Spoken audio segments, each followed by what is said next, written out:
Today we will start with the cooperative societies, है ना। देखो कोऑपरेटिव सोसाइटीज़ जो है उसमें आर्टिकल आता है 243। अब इसको याद कैसे करना है यार, that is the point, but we have to learn it, ठीक है। Cooperative societies 243 article.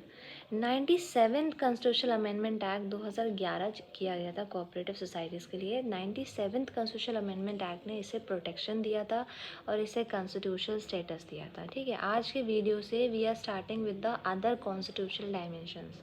क्या क्या हैं देखो, कोऑपरेटिव सोसाइटीज़ हैं, ऑफिशियल लैंग्वेजेस हैं। ऑफिशियल लैंग्वेजेस मैं भी बताऊंगी, जैसे हमारी ऑफिशियल लैंग्वेज इंग्लिश है, बट हमारी हिंदी भी है और एक स्टेट की रीजनल लैंग्वेज भी होगी, वो सब बताएंगे। पब्लिक सर्विसेज के बारे में बताऊंगी, ट्रिब्यूनल के बारे में बताऊंगी, राइट्स और लाइबिलिटीज़ क्या है गवर्नमेंट की, authoritative text of the constitution in Hindi. Hindi में क्यों ज़रूरत है, क्योंकि उस समय हम लोगों ने जब कॉन्स्टिट्यूंट असेंबली में जो हमारा कॉन्स्टिट्यूशन अडॉप्ट किया गया था वो इंग्लिश में था। फिर दूसरा जनरल डिमांड थी लोगों की, है ना। और तीसरा ये था कि लीगल पर्पसेस के लिए यूज़ करने के लिए करना था। So because of that we made. और last dimension is the special provision which are related to certain classes, है ना, कि हमारे एससी का क्या है, एसटी का क्या है, बैकवर्ड का क्या है, एंग्लो इंडियन का क्या है, ठीक है। तो ये सब चीज़ें हमें थोड़ी पता होनी चाहिए। These are the other constitutional dimensions that are total 7 in number, ठीक है। कोऑपरेटिव सोसाइटीज़ देखो क्या है, the 7 in number. Cooperative societies में देखो सबसे पहले article that deals with cooperative societies is 243, जिसमें 97 कॉन्स्टिट्यूशनल अमेंडमेंट एक्ट 2011 है, जो कि इसे कॉन्स्टिट्यूशनल स्टेटस और प्रोटेक्शन देता है, ठीक है। इससे ये होता है कि we can it gives us the right to form. Right to form मतलब आप बना सकते हो, जो कि एक फंडामेंटल राइट है हमारा, आर्टिकल 19, ठीक है।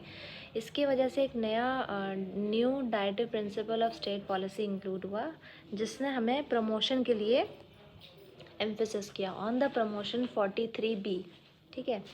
फिर पार्ट 9B इंक्लूड हुआ। पार्ट 9B का मतलब है cooperative societies which is article 243। Part 9B में देखो स्टेट लेजिस्लेचर को बहुत सारी पावर्स दी हैं कि स्टेट लेजिस्लेचर जो है वो बहुत कुछ कर सकता है। तो कोऑपरेटिव सोसाइटीज़ में सबसे बड़ा रोल जो है वो स्टेट लेजिस्लेचर का होता है, ठीक है। पूरे चैप्टर में देखो ये देखने को मिलेगा कि स्टेट लेजिस्लेचर के पास बहुत सारी पावर्स हैं और वो बहुत सारे काम भी कर रहे हैं, ठीक है। तो सबसे पहली चीज़ ये है कि 97 का अमेंडमेंट एक्ट हुआ क्यों, ये बना क्यों 97th अमेंडमेंट एक्ट। देखो उसका सबसे बड़ा रीज़न ये था कि जैसे अभी हमें पता ही है कि Amul is a cooperative society, cooperative formula है। तो ऑलरेडी कोऑपरेटिव्स जो हैं they are doing very well in India, they have given you lot of good significant and voluminous growth and results in the different sectors of the India. But उसमें तब भी कोई weakness थी। Weakness क्या थी, they were weakness in safeguarding the interest to the members and fulfilment to objects, ठीक है। Elections postponed होते थे इनडिफाइनाइटली। जो नॉमिनेटेड ऑफिस बेयरर्स थे they remained in the charge for a very long time. So because of that reduces the accountability to the members. Inadequate professionalism था, poor services थी, low productivity थी। तो इसलिए फिर क्या हुआ था, because of these things there was a need to initiate the fundamental reforms so that it ensures contribution, ठीक है, serving interest and public large, ठीक है, and also ensuring autonomic democratic functioning professional management, ठीक है। तो इसलिए फिर ये 97 अमेंडमेंट एक्ट लिया गया 2011 का, ठीक है। कोऑपरेटिव सोसाइटी जो है ये एक सब्जेक्ट है which is in the entry 32 of the state list of the 7th schedule for the social economic justice and for the equitable distribution of resources, ठीक है। बट परफॉर्मेंस क्या थी, क्वालिटेटिव टर्म्स में बहुत बेकार थी। क्वांटिटी तो चलो ठीक है, क्वालिटी बहुत बेकार है, not desirable. So there was a need for reforms in cooperative societies act, ठीक है, जिस on the consultation with the state government, ठीक है।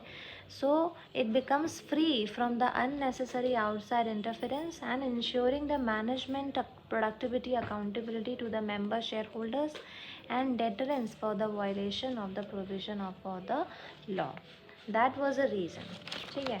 अब देखो स्टेट लेजिस्लेचर को पावर्स क्या क्या दी गई हैं पार्ट 9B में। देखो पावर ये दी गई है कि स्टेट एलिजिबल जो है उसमें एलिजिबल ऑडिट फर्म्स, ठीक है। स्टेट लेजिस्लेचर जो है वो सारे अकाउंट्स को मेंटेन करता है. It maintains the audit accounts at least once in the financial year.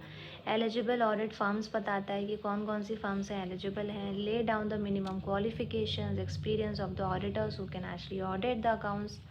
ठीक है. इनकॉर्पोरेशन रेगुलेशन वाइंडिंग अप करता है. Principle of voluntary formation, democratic member control, member economic participation, autonomous functioning. Maximum board directors that you can have is 21. 1 SC ST, 2 women. Office bearers plus the members. Term office bearer या member का दोनों का term 5 साल होता है. The co-option of the person having specialization banking specialization can also become the member of the board. जो कि को ऑप्शन ऑफ पर्सन जो होता है वो 21+2 होता है. मतलब 21 हमारे बोर्ड ऑफ डायरेक्टर्स और 2 हमारे को ऑप्शन पर्सन जो कि मेंबर बन सकते हैं, but they cannot become directors or they cannot become office bearers and they have no right to vote. Functional directors क्या होते हैं कि फंक्शनल डायरेक्टर्स जो होते हैं वो मेंबर्स होते हैं but they are excluded for counting the directors that is 21. और फिर laid before the apex audit report. जो एपेक्स ऑडिट रिपोर्ट होती है वो भी स्टेट लेजिस्लेचर के सामने जाती है ना. स्टेट लेजिस्लेचर जो होता है बॉडी प्रोवाइड करता है टू कंडक्ट द इलेक्शंस जो होते हैं बिफोर एक्सपायरी होते हैं so that they can assume the office immediately. अब देखो सस्पेंशन जो होता है किसी भी कोऑपरेटिव का वो 6 महीने से ज़्यादा नहीं होता. वो क्यों होता है? या तो बहुत ही परसिस्टेंट डिफ़ॉल्ट है, नेग्लिजेंस है, प्री जुडिशियल एक्ट है, स्टेलमेट है, no elections according to the state act. ठीक है. और सस्पेंशन कब नहीं होता? जब नहीं होगा जब गवर्नमेंट की कोई शेयर होल्डिंग ही नहीं होगी. बस जब सस्पेंशन होता है तो एक एडमिनिस्ट्रेटर होता है जो उस पूरे चीज़ को देखता है, लुक आफ्टर करता है. एंड हाँ, और वो एडमिनिस्ट्रेटर जो होता है he is appointed by the state legislature and he conducts the elections again with in द 6 months. ऑडिट होता है विद इन द 6 months of the close of the financial year. ठीक है. ऑडिटर ऑफ फर्म जो होता है appointed by the general body. जो भी ऑडिटर होगा या फर्म होगा he is appointed by the general body and that general body will be approved by the state government, the state legislature.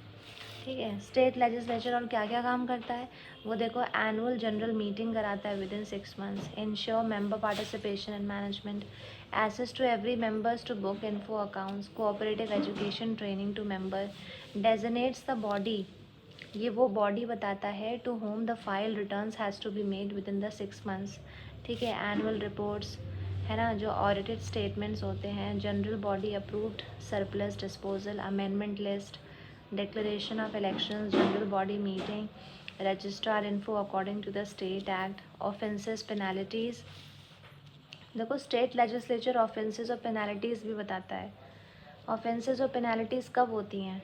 जब होती हैं जब कोऑपरेटिव जो है विलफुली फर्निश करता है फॉल्स इन्फॉर्मेशन, विलफुली डिसओबे करता है किसी स्टेट एक्ट को, fails to pay within 14 days, wilfully fails to hand over custody, adopts corrupt practices. तो उस केस में ऑफेंसेस और penalties are stated by the state legislature.